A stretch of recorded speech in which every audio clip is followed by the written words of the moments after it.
pagi pemirsa, senang sekali kami bisa kembali menyapa Anda di Rabu pagi 22 Desember dalam Kilas Nusantara Pagi. Pemirsa, seraya menikmati kudapan hangat pagi Anda, kami suguhkan 3 berita terbaru dalam negeri.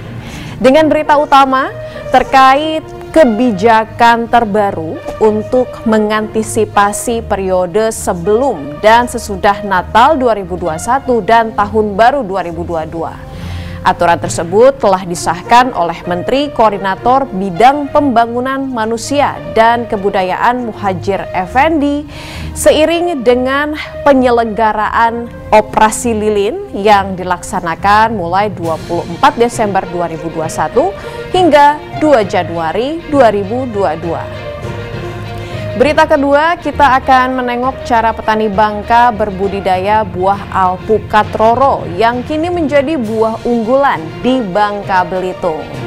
Dan terakhir, saya mau ajak Anda untuk menikmati udara sejuk dari panorama alam yang berada di kawasan Candi Borobudur yang dapat kita hirup sambil bersepeda listrik. Penasaran seperti apa? Berikut informasinya.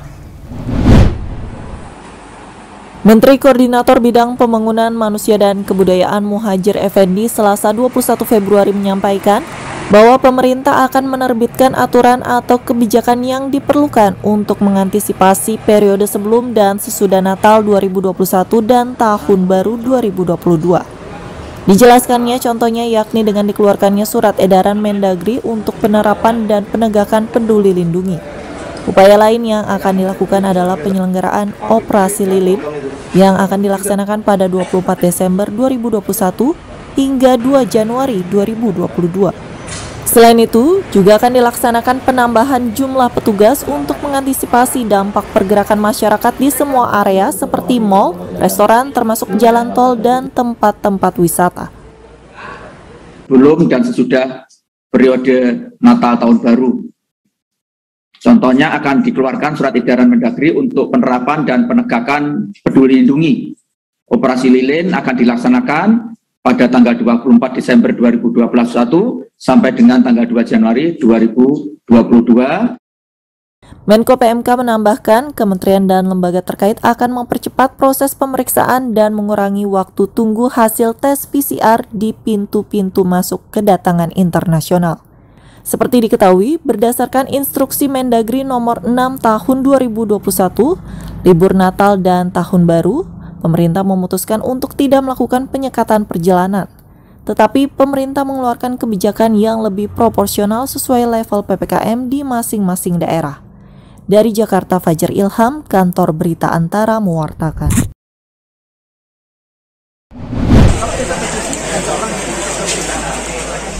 Berbagai cara dilakukan petani untuk meningkatkan pendapatan. Salah satunya dengan menambah varietas tanaman unggulan, seperti yang dilakukan Asen Salim, salah satu pembudidaya alpukat roro. Budidaya alpukat roro ditekuni Asen sejak 8 bulan yang lalu setelah ia mengetahui keunggulan tanaman tersebut, yaitu memiliki buah besar, daging tebal, serta rasa yang legit, dengan harga jual tinggi dan masa tanam yang singkat, sehingga dalam 2 tahun masa tanam, pohon sudah berbuah. Keberhasilan Asen dalam budidaya alpukat ia tularkan kepada para petani di sekitarnya dengan cara membagi-bagikan 1000 bibit tanaman secara gratis. Menurut Asen, jika dijual bibit ini dihargai Rp75.000 per pohon. Adapun masa panen alpukat roro adalah 3 kali dalam setahun, memiliki berat berkisar 500 hingga 700 gram per buah dan harga jual di pasaran mulai Rp20.000 hingga Rp100.000 per kilogram. Buat mengenal masyarakat, biar masyarakat luas jadi tahu gitu. Kalau nanti dijual dengan harga berapa bibitnya? Kalau kita eceran Rp75.000 per pohon. Ya. Yang kita bagikan ini ada 1000 pohon yang kita bagikan ke masyarakat gratis tanpa biaya. Kurang lebih sekitar yang kita persiapkan dari mulai penyambungan sampai yang dari tersambung itu sekitar 20.000 bibit. Keunggulan alpukat ini dibandingin alpukat-alpukat lain-lain apa nih? Wah, kalau ini unggulan Bangka Belitung. Jadi kalau untuk postur buah besar, rasa enak, legit.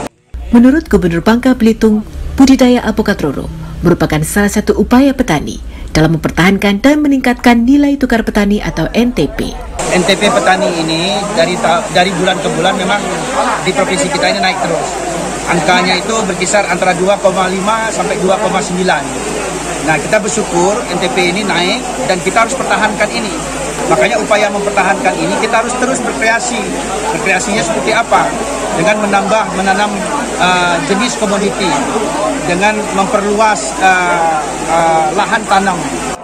Agar NTP stabil dan meningkat, pemerintah Provinsi Bangka Belitung pun terus mendorong petani dengan 3K, yakni kerja keras, kerja cerdas, dan kerja ikhlas, sehingga petani dapat memilih, mengatur komoditas-komoditas apa saja yang dapat dikelola dan dapat menjadi petani profesional. Dari Kabupaten Bangka, Bangka Belitung, Merianti, Kantor Berita Antara, mewartakan.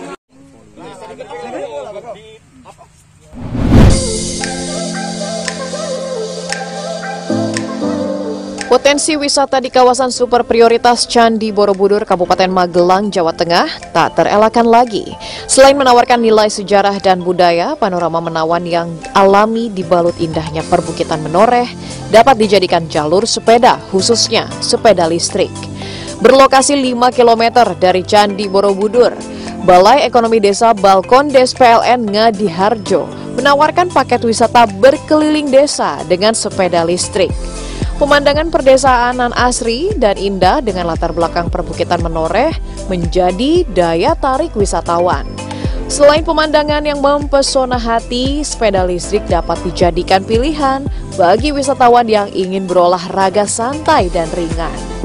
Menurut Ahmad Syaiful Huda, pengelola Balkondes PLN Ngadiharjo, wisata sepeda listrik adalah wisata baru dan pertama di Borobudur. Kita di sini memiliki homestay atau guest house. Nah, itu nantinya sepeda listrik itu akan kita jadikan satu paket. Tamu menginap di Balkondes, kita berikan fasilitas sepedaan keliling Ngadiharjo, khususnya UMKM yang ada di Desa Ngadiharjo.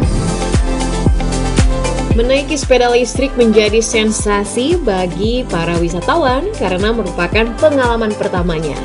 Wisatawan menikmati kayuhan sepeda listrik lantaran jalan dengan rute menanjak pun tidak perlu mengeluarkan ekstra tenaga.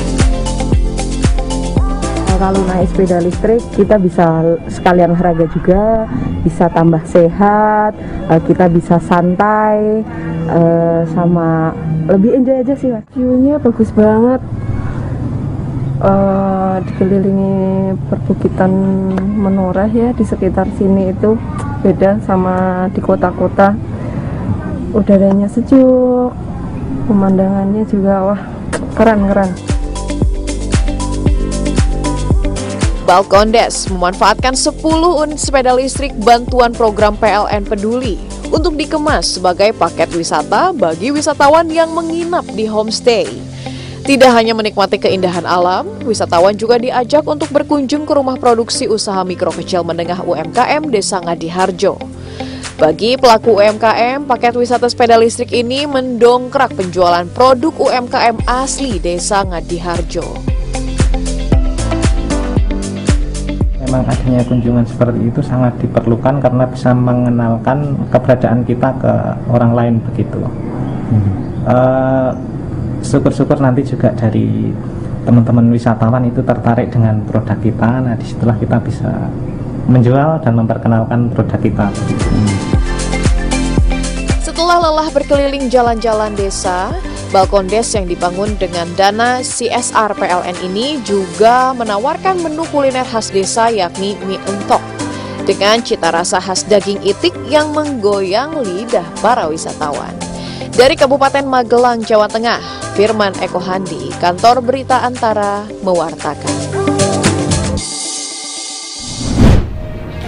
Pemirsa, demikian Kilas Nusantara pagi untuk hari ini, dan siang nanti kami akan kembali lagi dengan 3 berita baru lainnya. Selamat beraktivitas dan sampai jumpa.